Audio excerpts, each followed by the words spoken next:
የታሰረ ውሻ አለ። ይሄ የታሰረ ውሻ መኪና ሲያልፍ ሲያገድም ይጮሃል።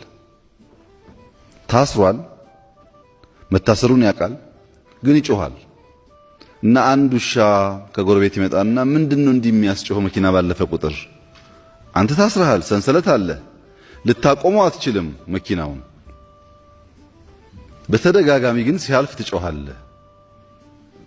ምን እያደረክ ነው ብሎ ሲጠይቀው አይ እኔ እኮ መኪናውን ማቆም እንደማልችልም አውቃለሁ።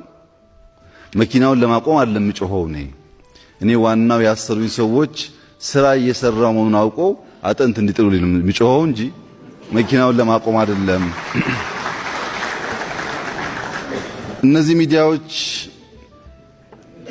አጥንት ለሚጥሉላቸው ሰዎች ነው የሚጮሁት፣ ለእናንተ አይደለም። ካልጮሁ አድዋም ይሁን ማንኛውም ስራ ካላራከሱ የዕለት ጉርስ የላቸው።